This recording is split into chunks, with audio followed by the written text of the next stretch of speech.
Hi everyone, my name is Karen. This is my channel RatherBeReading, and today I'm bringing to you a recent reads video.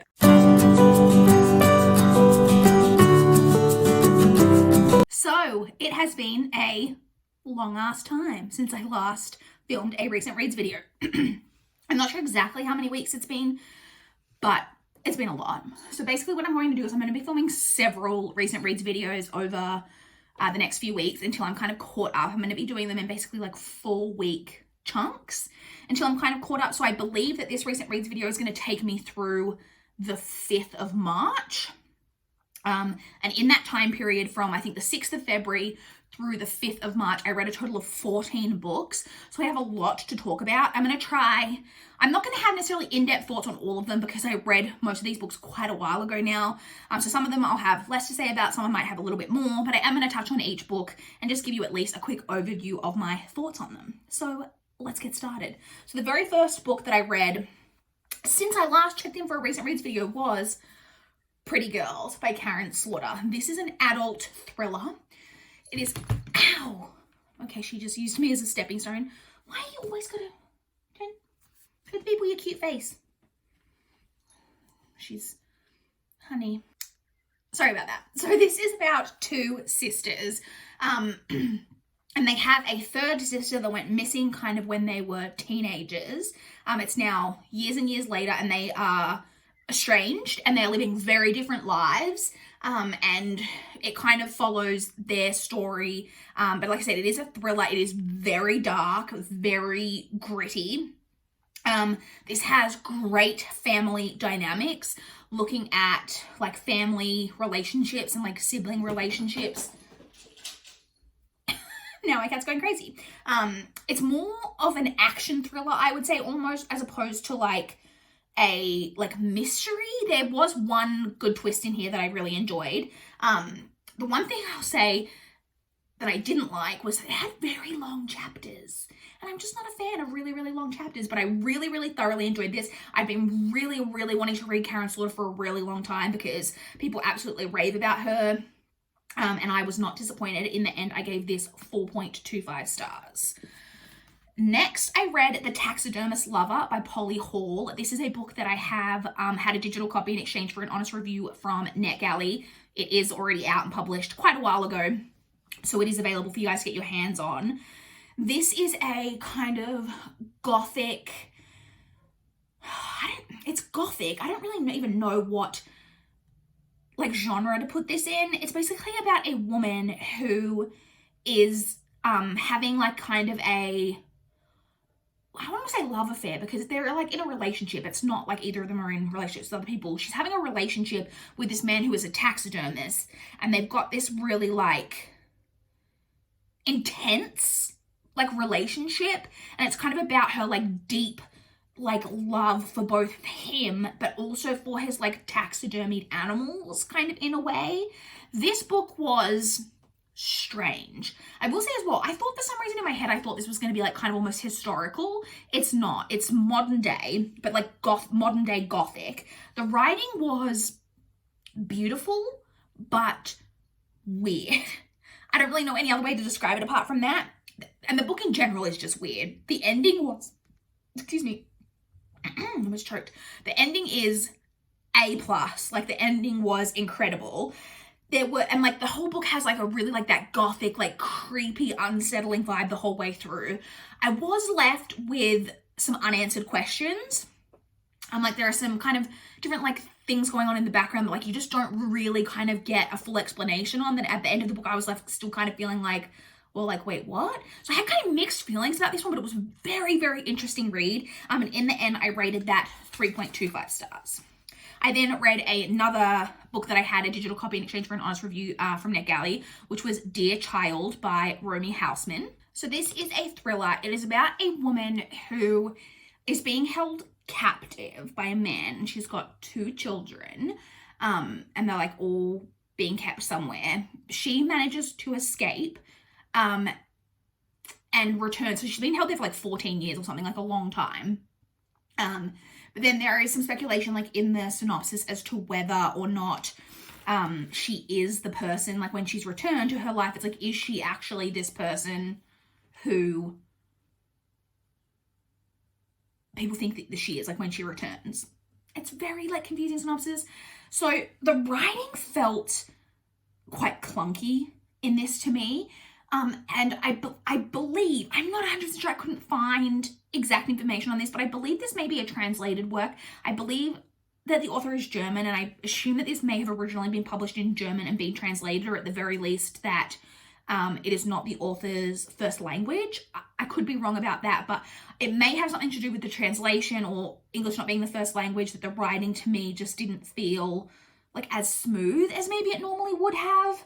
It did have some like fairly good like twists throughout it. But apart from that, like it was just like kind of an okay average thriller for me. And in the end, I gave that 3.5 stars. I then read Christy and the Missing Child by Anne M. Martin. This is the 4th, I believe, in the Babysitter's Club Mysteries series. This one is about a child going missing after, I think it's after her softball, like Christy has her softball team and they have a practice or a game or whatever, and one of the children, I think is it the deaf child or is it the friend of the deaf child? I can't remember, goes missing following the game.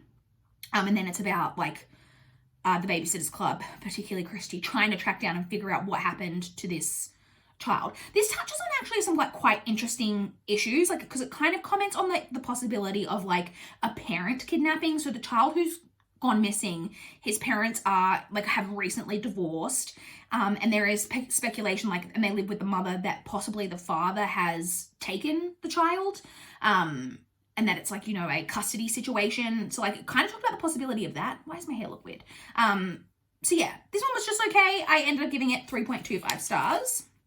I then read The Passenger by Lisa Lutz. So this is I guess a thriller, again, more of kind of like an action thriller. It's about a woman who, right at the beginning of the book, her husband has died, and we know that she's got some kind of secrets in her past, and due to that, she decides to flee. So basically, he's at like the bottom of a staircase, dead, after like a fall, potentially, and she's like, I gotta get out, and so she flees. She then, because she's fled, is like kind of like a suspect in this potentially suspicious death, so police are trying to track her down, and she's like kind of like trying to change her identity and flee and all of that type of thing. This was very, very, very slow, like very slow. Winifred, she's in a mood today, you guys. No, get down. She's like trying to claw like my back through the chair that I'm sitting on. Yeah, this is very slow moving. It also had some things like those real conveniences in the plot where something happens and you're just like that wouldn't happen. Like how, like in terms of the way that like a character maybe will like pop up in a situation and you're just like, there is no conceivable way for this character to have like figured out what they needed to figure out in order to like get us to this place in the plot. Do you know what I mean? It's just like all of a sudden they're there and you're just like no, it doesn't make sense. And then there was just a few like, again, things that happened that just like, I was just like, I just don't really buy this. And then this was just okay. I ended up giving it 3 stars. I then read the first volume of Chew. This is about a, I think his name's Tony. He is a cheapopath, which means that when he ingests something, he can like see like the whole history of the item. And they live in this world where chicken is like illegal. And there's like this whole like black market chicken trade. And he basically discovers that like, he can see the history of anything that he ingests, including like if he ingests like a piece of like a recent like murder victim, for example, he can see things that like happened to like be able to like try figure out like the crime. I think that this first volume was a really good setup for the series like as a whole. It had the world in it is really interesting, and the story itself is like actually really quite dark, which I personally really, really enjoyed. Like I said, I thought it was great setup for the rest of the series. I ended up giving that 3.75 stars. I then read The Strangers by C.L. Taylor. So this is one that I technically read a copy from my library, but I do have a copy of this that I was approved for through NetGalley. It just so happened that for some reason C.L. Taylor's books on NetGalley, I can never get them on my Kindle. And so they're the ones I have to read like through the app on my phone, and if you then don't read them by the archive date, you can't access it. And I didn't read this one by the archive date, so I had to get a copy from the library in order to read it so that I could provide a review through NetGalley. But I did get a copy from NetGalley. Does that make sense? So this one is basically about, this one's kind of hard. It's about strangers. It's about 3 different people all going through like kind of different situations, and their lives they're kind of in like, their lives are on the fringes of each other, but they don't really like directly interact, but they are in like the same, like kind of, not the same situation, but like they cross paths with each other, but very like minimally. But then obviously as the story goes on, their stories start to become slowly more interconnected and stuff like that. So I will say that the first, the 3 like main like characters, because you've got the 3 different characters, you're following them like in multiple perspectives, you're like jumping between kind of the 3 of them. They were all really, really well fleshed out. They were all real people with like real lives and real personalities and real flaws. Like they were like normal people. Do you know what I mean? They weren't like a lot of characters where, I don't know, you kind of like, this doesn't seem realistic. Like they're going through like everyday like real struggles, if you know what I mean. Like they felt like real people. I liked trying to figure out how, like I had a good time trying to figure out like how these stories were going to intertwine. Each of the stories was like interesting enough kind of on its own, but I was the whole time like going, how are these like stories going to like intertwine with each other? So I did enjoy it myself. The ending, kind of anticlimactic though, I will say, but I still enjoyed myself. I ended up giving that 3.5 stars. Then I read The 13th Tale by Diane Setterfeld. So this was a reread for me. So I've mentioned this because this was on so many different TBRs. I finally did my reread. So I have mentioned, I reread this book, and again, I cannot remember if it was pre-BookTube or in the very early days of my BookTube channel. It was before I had really ever heard anyone talk about it. And I didn't enjoy it. I believe I gave it 2 stars on Goodreads at that time. And so then over the years on BookTube, I've seen it's the type of book that pops up every now and again. A lot of people have read it, and it seemed like everyone who read it really, really enjoyed it. And I was just like, why did everyone love this, but I didn't? And the plot and the style of story that this is sounds like it should be something that was up my alley. So I wanted to reread it with fresh eyes and see whether I was wrong the first time. So this is a story about a woman who is working in like a bookshop with her father, and she basically gets contacted by someone who wants them to write like their like biography, wants to tell her their life story. And it's a woman who is a very, very, very famous author, but she's very like reclusive, and like nobody knows like the truth of like her life and her backstory. And she's like, I'm going to tell you the truth about my life and give you the real story. She's like really old, she's going to die soon, and she wants to like finally tell her story. And then so it kind of goes back and like leads up like through like the whole events of kind of her life, mainly like focusing around her like childhood. It's very like gothic in nature, and you guys know if you've been watching my channel at all, I friggin' love gothic books and like gothic vibes within my stories. Like I said, it sounds like something should be up my alley. So it turns out I was wrong the first time. Did this book just catch me at the wrong time the first time? I don't know. On reread, I was literally reading it going like, what was my problem? I know like there's kind of a twist in this, and I did remember the twist, like I knew what was coming, but and I think maybe I was annoyed by the twist the first time. I don't know why, I'm not really sure. It's very like kind of a slow moving story, but not necessarily in a bad way. The story kind of like takes you on a ride and like, you know, takes you down the path and the journey of these characters and their lives. Winifred, just stay down there. She's just desperate to be up on the table with me. It's obviously, like I said, quite gothic, which I love. I really enjoyed the writing. The main character, the one who's like writing the biography, like she is kind of hard to warm to, but that didn't really bother me. Oh my God, you guys, this cat is desperate to be up here. There's no room for you up here. I've got so much stuff on this desk that there's just no room for you. So on my second read, I ended up giving this 3.75 stars. So we went from a 2 to a 3.75. Kind of outrageous. The next book that I read was, I've got a copy of it here, if I can get it. Winifred's like all in my way now. Was Black by Fleur Ferris. So this is about a girl. So this is like YA. It's about a girl who has had several people who are kind of connected to her die. And, you know, like more than is usual for someone at her age. Like she's had 2 different friends who have died. Winifred, you are driving me absolutely nuts. Are you gonna get down?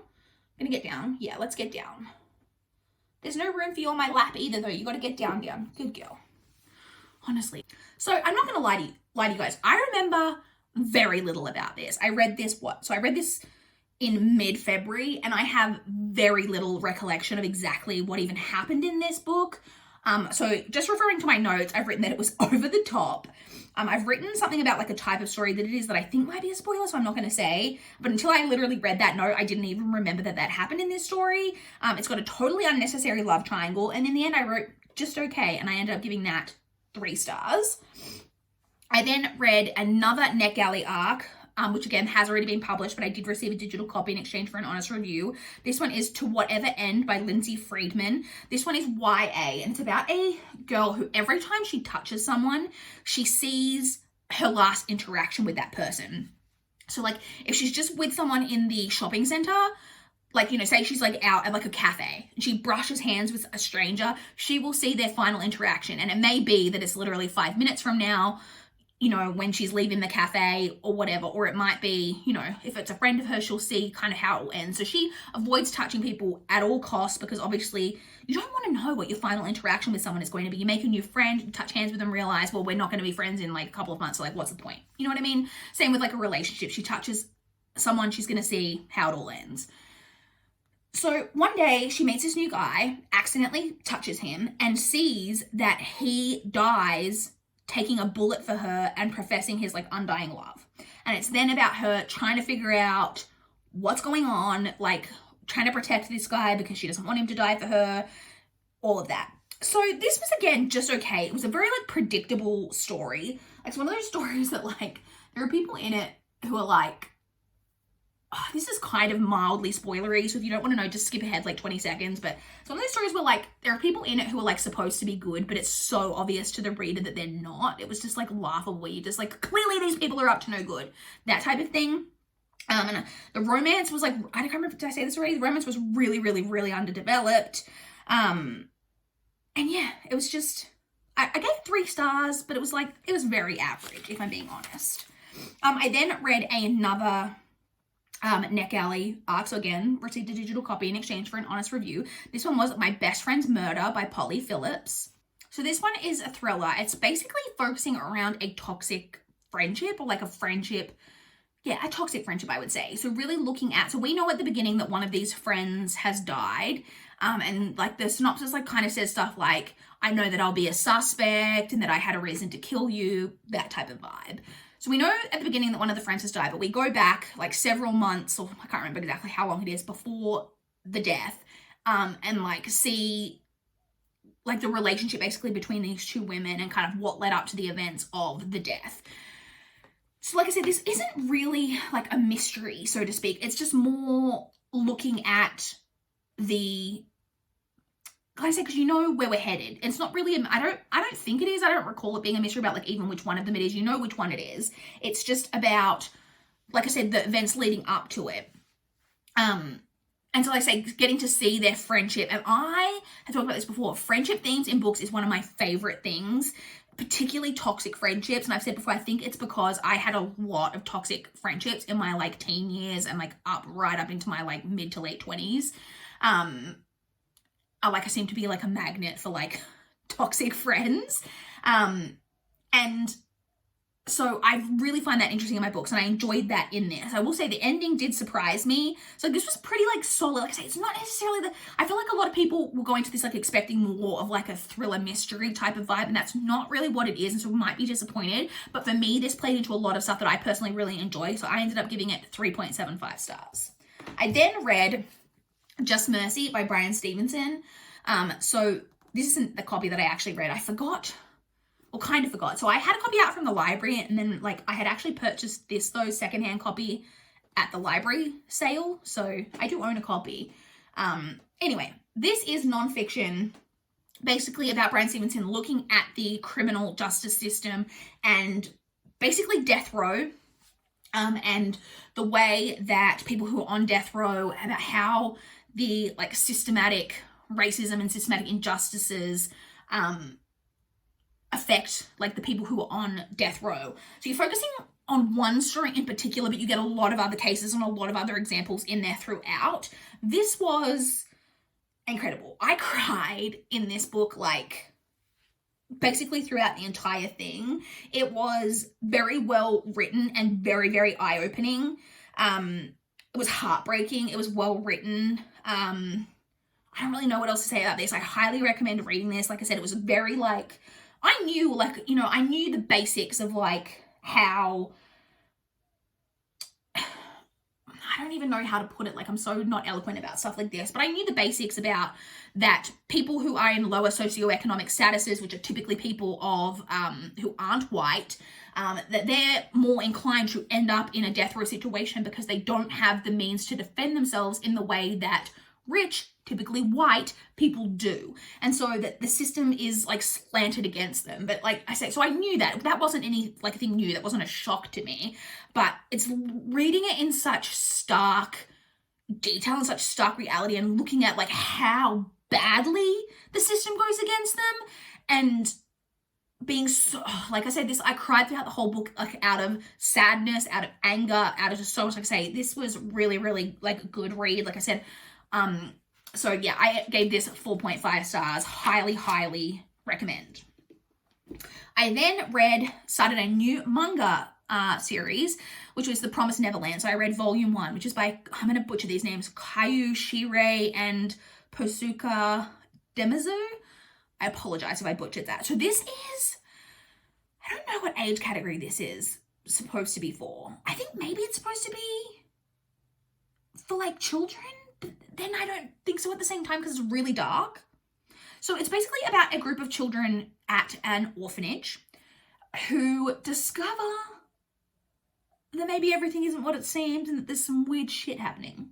That's all I'm really going to say. I thoroughly, thoroughly enjoyed this. It has a really interesting premise. Again, like with two great setup for the rest of the series. I really, really look forward to continuing. I believe that my library has this entire series, so I'm hoping to read through the whole thing. Really, really enjoyed it. I ended up giving it 4 stars. And the final book that I'm going to talk about in this recent reads video is Courting Trouble by Kathy Lett. This is a women's fiction about, basically it's about a woman who, her whole life, all of a sudden, you know, typical kind of women's fiction start to a plot, her whole life is spiraling out of control, going wrong. She loses her job. She finds out that her boyfriend's cheating on her. Her husband is cheating on her. It's all going to shit. And then, so she decides basically to open a new law firm with her mother.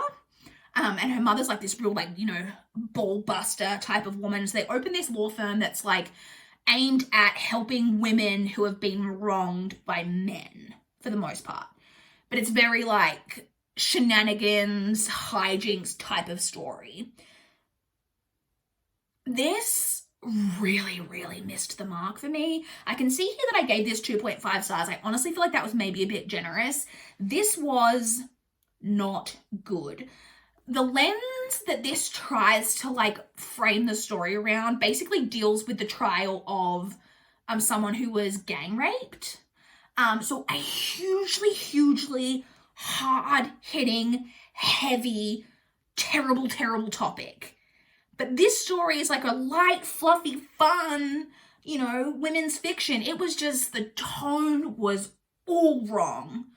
All wrong. And like that really, like, it just didn't work for me. They tried to like balance this hard-hitting storyline with the humor, and it just, like, it didn't work. The humor I enjoyed for the most part, except for like the way that it didn't work with like the other stuff that was going on with the tone of the book.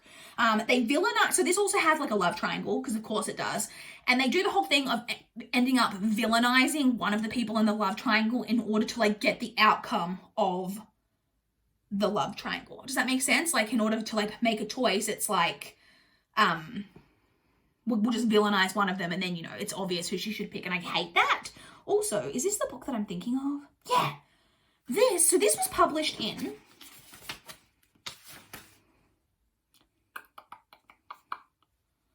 This was published in 2014. That is 7 years ago. And this book ends, it ends with, don't read the last sentence there because you'll be spoiled, but it says, to be continued. I'm sorry, what? It doesn't say anywhere on Goodreads that this is part of a series. It's not listed as a series anywhere that I can find. There's no sequel. I think if I recall, I may be wrong, I believe I clicked through a couple of the books after, just because I wanted to know, not because I would have read the sequel. But like, you put to be continued, but then you just never wrote the follow-up. I don't know if it was just like not picked up by publishers, maybe because this book was terrible. I don't know. But that really ticked me off as well when I got to the end, because I wasn't expecting to get to the end to have it be like to be continued. And I was left feeling a bit like, what the actual fuck? You know what I mean? So there's that. So, oh, and also one of the love interests was like, just a real prick. You know when it's supposed to be like a hate to love and he's supposed to be like kind of a lad's lad who's just, but you're just like, no, you're just a dick. It definitely fell into that trap as well. Anyway, I gave it 2.5 stars, probably generous. So that is it for this recent reads video. Like I said, that took me through the 5th of March. So 4 weeks worth of reading in this video. I'm sorry that this probably ended up being really, really long. I would love to chat with you guys in the comments down below. If you've read any of these books, I'd love to know what your guys' thoughts on them, or if you want to just chat to me about what you guys have been reading recently, I would love to know. Like I've said, I will have several recent reads videos coming out over the next few weeks until I am completely caught up and back to just my normal, like weekly recent reads videos. Once I'm caught up, we'll get back on that schedule. But yeah, please like this video if you liked it. Please subscribe if you want to see more from my channel. That is all I have for this video today. Bye, guys.